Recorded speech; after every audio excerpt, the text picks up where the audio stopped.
ప్రభువునందు ప్రియ దేవుని బిడ్డలారా, బైబిల్ గ్రంథములో 3296 ప్రశ్నలున్నాయి. వీటిల్లో రోజు 1 లేదా 2 ప్రశ్నలు మనం ధ్యానం చేస్తూ పోతున్నాము. 15వ అధ్యాయము ఆదికాండము గ్రంథము 2వ వచనంలో ఒక ప్రశ్న అబ్రహాము దేవుణ్ణి అడుగుతున్నాడు. Question of Abraham to God. Abraham దేవునిని అడుగుతున్న ప్రశ్న చదువుతాను, వివరిస్తాను. ఇవి జరిగిన తర్వాత యెహోవా వాక్యము అబ్రహామునకు దర్శనమునందు వచ్చెను. అబ్రహామా, భయపడకము, నేను నీకు కేడము, నీ బహుమానము అత్యధికమునని చెప్పాను. అందుకు అబ్రహాము అంటున్నాడు, ప్రభువైన యెహోవా నాకేమి ఇచ్చినా ఏమి? ఇది ప్రశ్న. ప్రభువైన యెహోవా నాకేమి ఇచ్చిన ఏమి? నేను సంతానము లేనివాడనైపోవచ్చున్నాను కదా.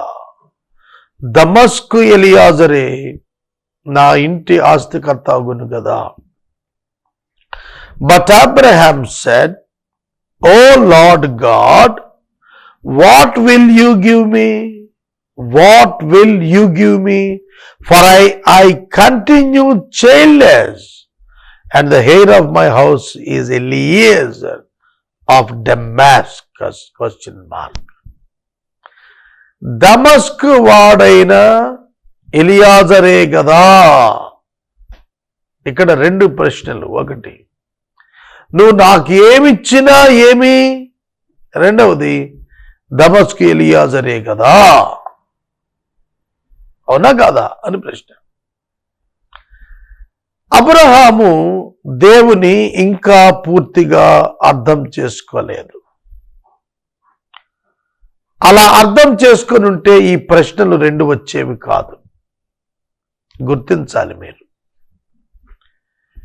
If you can understand the God, you will never question him.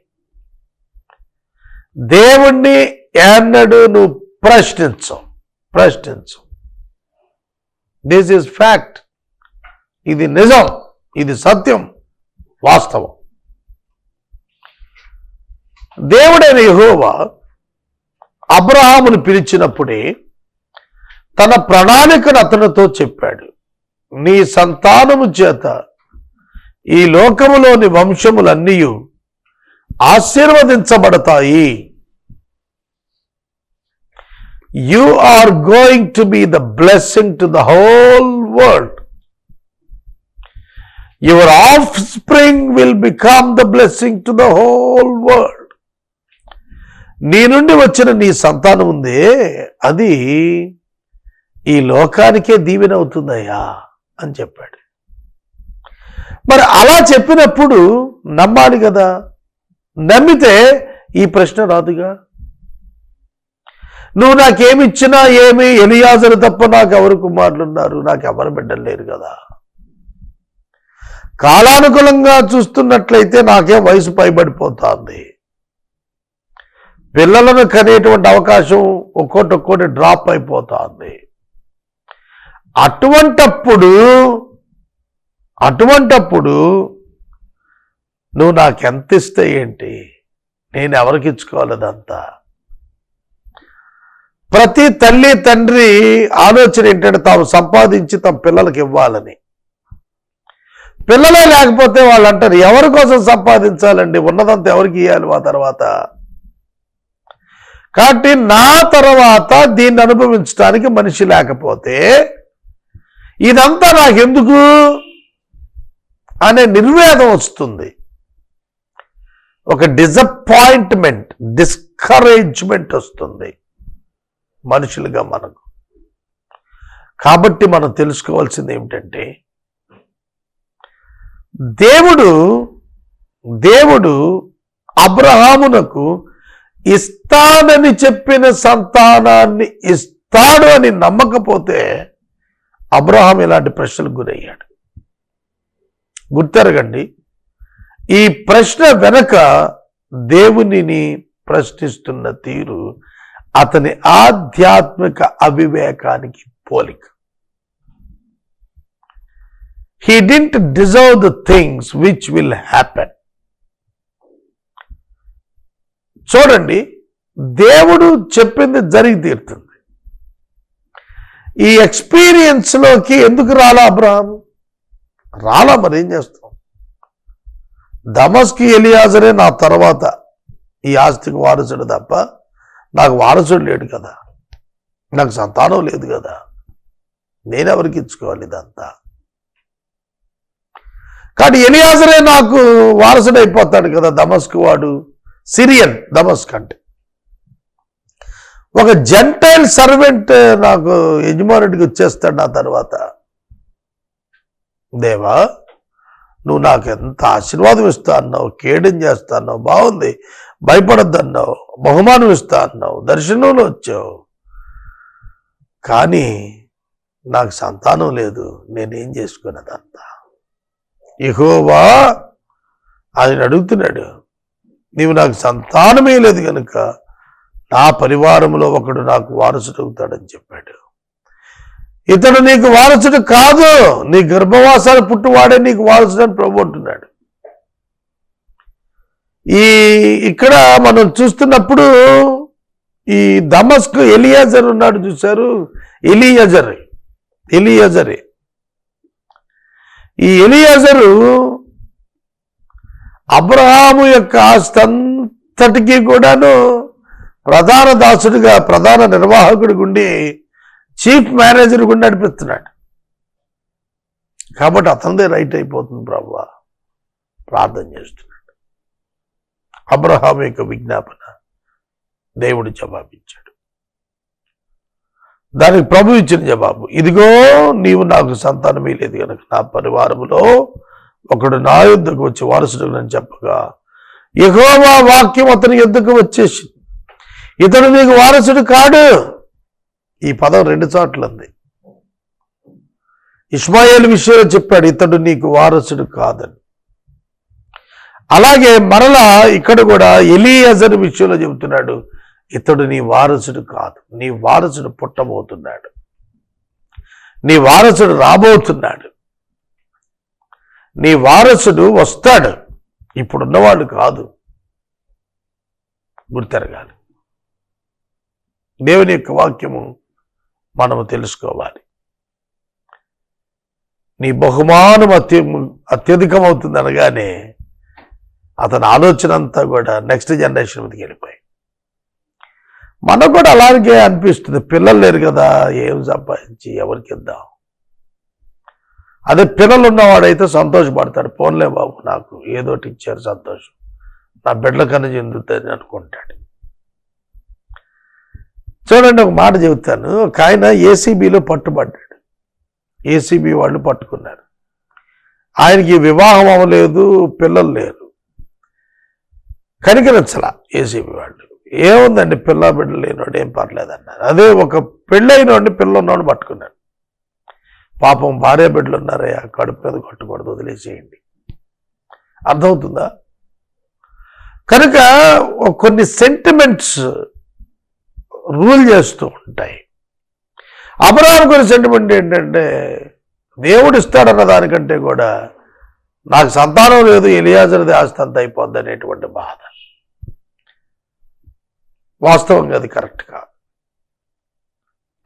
తర్వాత ఈ 2 ప్రశ్నలు కూడా మనం పరిశీలిస్తున్నప్పుడు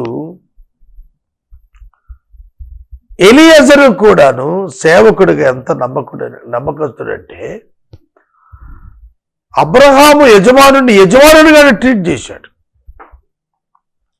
అతని కుమారునికి ఇస్సాకునకు సంతానం కలుగుతానికి, వివాహం అవటానికి, పిల్లని తీసుకురావటానికి అబ్రహాము ఎలియాజర్నే పంపించాడు. ఆదికాండం 24వ అధ్యాయంలో లాబాను ఇంటికి వెళ్ళినవాడు ఎలియాజరే.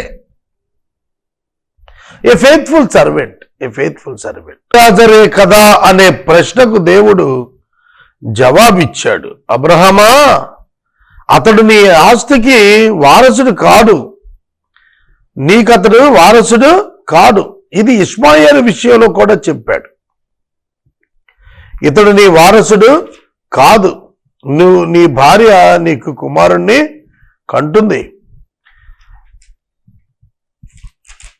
మనకు బైబిల్ గ్రంథంలో 21వ అధ్యాయంలో ప్రభు 13వ వచనంలో అంటూ అన్నాడు, ఈ సంతానాన్ని ఒక జనంగా నేను చేస్తానయ్యా అని ఇష్మాయేలుని గురించి మాట్లాడాడు. అలాగే అబ్రహాముతో దేవుడు మాట్లాడుతున్నప్పుడు శారా వలన అయినది మాత్రమే నీ సంతానము అవుతుంది, అతని ద్వారానే నేను నీ యొక్క వాగ్దానం స్థిరపరుస్తాను. ఇష్మాయేలు వలన అయినది నీ సంతానము కాదు, ఇతడు నీ వారసుడు కాడు అని చెప్పాడు. వాగ్దాన వారసుడు ఎవరు? ఇస్సాకు మాత్రమే అని చెప్పాడు కదా. దీనికి ప్రభు క్లారిఫికేషన్ ఇచ్చాడు, ఇతను నీ వారసుడు కాదు, నీ గర్భవాసాన్ని పుడతాడే వాడు నీ వారసుడు అవుతాడు అని చెప్పాడు. ఆకాశము వైపు తేరి చూడు, నక్షత్రాలు లెక్కించయ్యా, నీ చేతైతే లెక్కించు, నీ సంతానాలు అవుద్దని చెప్పాడు. అతడు దేవుణ్ణి నమ్మాడు, దేవుడు అతనికి నీతి ఇచ్చాడు. ఆధారం లేనప్పుడు, నిరీక్షణ లేనప్పుడు అబ్రహాము నమ్మాడు దేవుణ్ణి, అది అతనికి నీతిగా ఎంచబడింది. అప్పుడు అంటున్నాడు, నీ దేశాన్ని స్వతంత్రించుకున్నట్లు నీకు ఇచ్చిన కల్దీలు ఊరిని పిలిచిన వాడిని నేనే. వెంటనే ఇంకో ప్రశ్న, ప్రభువా ఇది స్వతంత్రించుకుంటానని నాకెట్లా తెలిసింది? అర్థమవుతుందా? ప్రభువు వచ్చి వివరణలు ఇస్తున్న కొద్దీ అబ్రహాం గారి క్వశ్చన్లు ఎక్కువ అవుతున్నాయి. ఇవాళ మనం కూడా అంతేనండి, ఆన్సర్స్ దేవుడు ఇస్తున్న కొలది ప్రశ్నలు ఎక్కువైపోతున్నాయి. We're going to doubt God in some extent. ఎక్కడో చోట దేవుడి మీద అనుమానమే పెడుతున్నారు మనుషులు, ఆయన నమ్మలేకపోతున్నారు. మొట్టమొదటి ప్రశ్న, మీ అంతరంగాన్ని మీరు అడగాల్సింది ఏమిటో తెలుసా? అసలు నేను దేవుణ్ణి నమ్ముతున్నానా? దేవుని నమ్మితే ఈ ప్రశ్న ఉదయించవచ్చా అనేది నువ్వు ఆలోచిస్తే 99% క్వశ్చన్స్ నీకు రావు. ఇది జరుగుతుంది అని నాకు ఎట్లా తెలుస్తుంది? నీకు తెలియాల్సిన పని ఏంటి అసలు?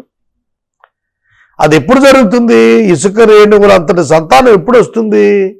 ఉంటావేంటి నువ్వు? అప్పటి వరకు ఉండవు కదా. కానీ you need to trust him, ఆయన నమ్మాలి. అబ్రాహాము ఇస్సాకును చూశాడు, ఇస్సాకు యొక్క కుమారులు ఇద్దరు యాకోబు ఏశావులను చూశాడు. చెప్పాను కదా, 15 సంవత్సరాల వయస్సు యాకోబు ఏశావులకు వచ్చే వరకు అబ్రహాం బ్రతికున్నాడు. కాబట్టి అంతవరకే చూశాడు. మరి ఇసుక రేణువులంత సంతానం అబ్రహాం చూశాడు. కానీ ఇప్పుడు వాస్తవం 4000 సంవత్సరాలు ఇప్పటికీ అబ్రహాం పుట్టి 4000 సంవత్సరాలు కొన్ని దేశాలు వచ్చాయి అబ్రహాం పేరట. బైబిల్ గ్రంథం మానవ కల్పితం కాదంటానికి ఇది ఒక ఉదాహరణ. అబ్రహామా, నీ సంతానము నేను ఇదిగో చూచావు కదా, ఆకాశ నక్షత్రాలంత విస్తారం చేస్తానయ్యా. ఆకాశ నక్షత్రాలు నువ్వు లెక్కించగలవా? ఆకాశ నక్షత్రాలు మొట్టమొదటి లెక్కించినప్పుడు 3000 అలా లెక్కించారు. ఇవాళ కొన్ని కోట్ల నక్షత్రాలని చెబుతున్నారు. భూమి కంటే పెద్దవి అనేక కోట్ల నక్షత్రాలు ఉన్నాయని అంటున్నారు. కాబట్టి లెక్కింప సాధ్యం కానటువంటి జనాభా, ఆ సంతానం నీ యొక్క కుమారుడి నుంచి వస్తుంది అని అన్నాడు. మరొకటి చెప్తాను వినండి. 1 భౌతిక సంతానం, 2 యేసుక్రీస్తు ప్రభువు ద్వారా ఇతడును అబ్రహాము కుమారుడే అని అనిపించుకున్న వారి యొక్క శాతము ఇంకా ఎక్కువ. కాబట్టి అది ఇంకా ప్రాముఖ్యం, అది మరింత ఎక్కువ. మనం కూడా అబ్రహాం సంతానమే అని పిలువబడుతున్నాం. విశ్వాసమును బట్టి మనము అబ్రహాము యొక్క సంతానమై ఉన్నాం. ఈ సమయంలో వాక్యం వింటున్నా ప్రతి ఒక్కరికి నేను మనవి చేస్తున్నాను. నేను ఎలా తెలుసుకుంటాను? లీవ్ దిస్ యూజ్లెస్ డౌట్ అండి, పనికిరాని అనుమానం అంటారు చూశారు. అది ఏం చేస్తావు తెలుసుకొని ఏం చేయగలుగుతావయ్యా? 8వ వచనం అన్నాడు, యెహోవా నేను దీన్ని స్వతంత్రించుకుంటానని నాకు ఎలా తెలుస్తుంది? అప్పుడు ఆయన ఒక సూచన ఇచ్చాడు.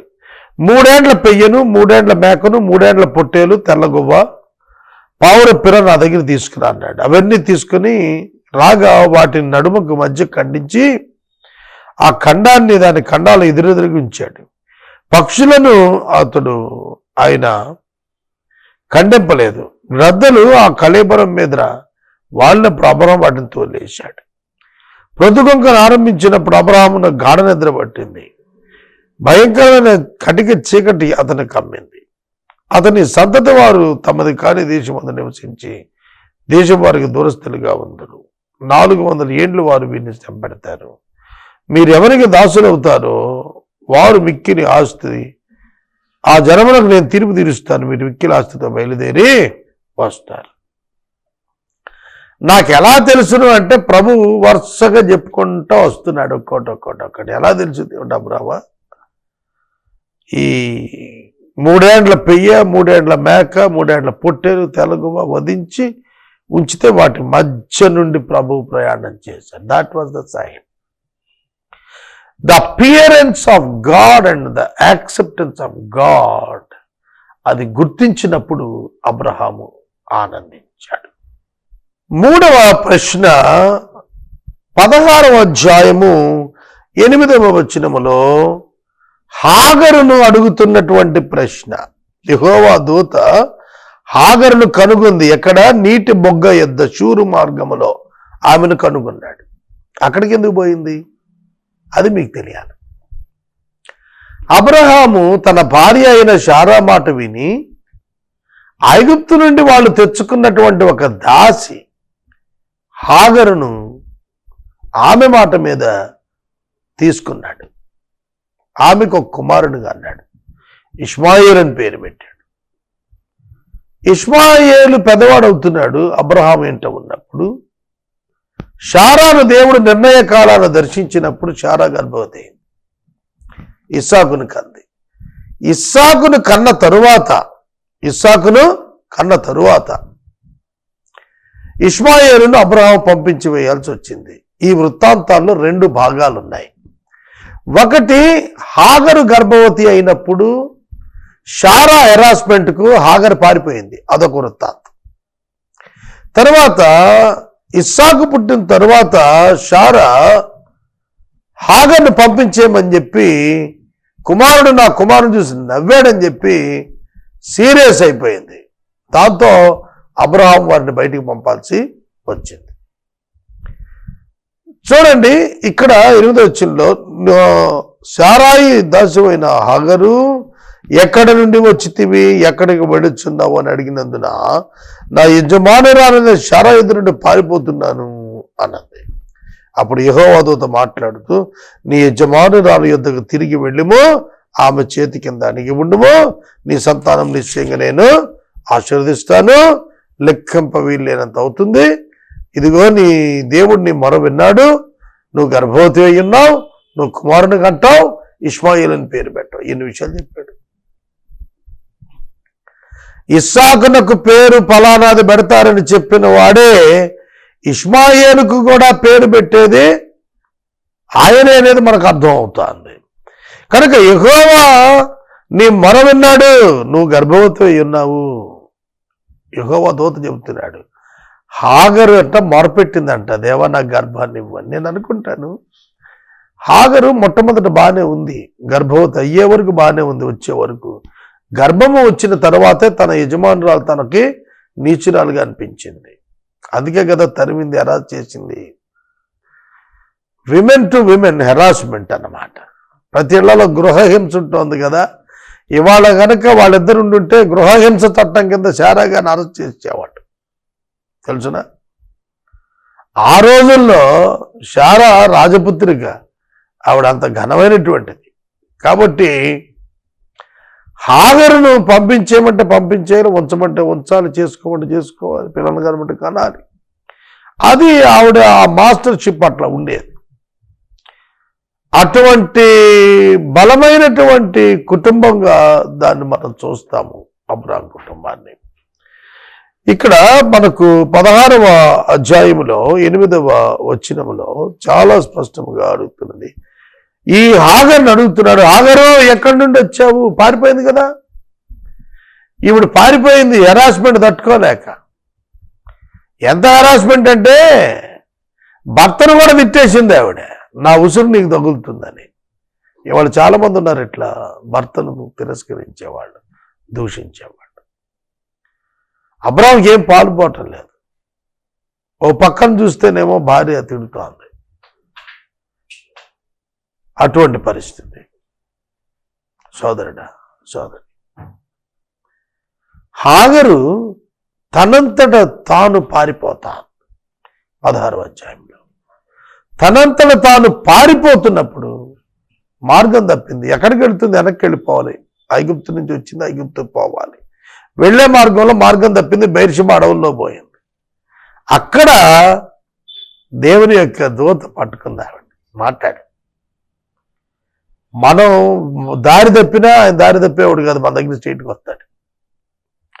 నిజమే, బెయేర్షెబా మార్గంలోకి వెళ్ళింది, అక్కడ అరణ్యంలో దారి తప్పింది. కానీ దేవుడు దారి తప్పుతాడా? తప్పనిస్తాడా?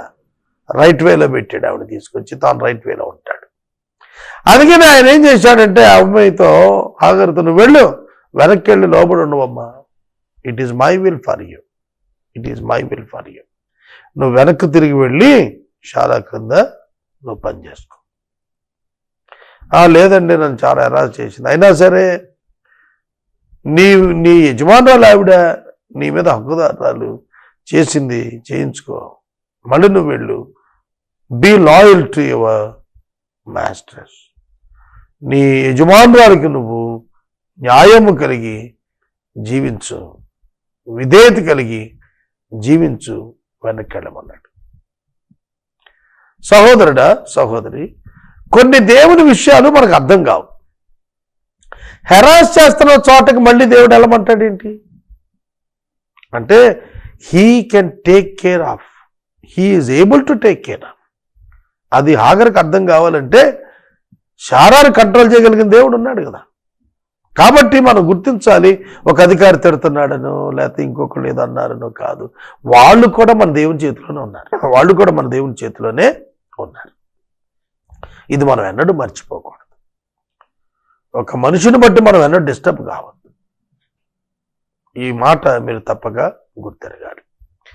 మనం ఇవాళ కొన్ని ప్రశ్నలు చూసాం, సుమారు 4 ప్రశ్నలు మనం ధ్యానం చేసాం. అబ్రహాం అంటున్నాడు దేవునితో, అయ్యా నాకు సంతానం లేదు, ఇవన్నీ నువ్వు ఎన్నిస్తే నాకేంటి, నాకు పలానా ఎలియాజరే వారసుడైపోతాడా ఇంకో చోట అన్నాడు. మరొక చోట మనం చూస్తున్నప్పుడు హాగరు నీకేం వచ్చింది, వెనక్కి తిరిగాడు అని చెప్పి గద్దెంపిస్తుంది. ఈ విధంగా కొన్ని ప్రశ్నలు మనం చూసాం. బైబిల్ నాలెడ్జ్ ఇస్తుంది ఈ ప్రశ్నలు ధ్యానించడం వల్ల, కొంత డాక్టరీని తెలుస్తుంది, దేవుడు అర్థమవుతాడు. కనుక వాక్యాన్ని శ్రద్ధగా వినండి. ప్రార్థిస్తాను.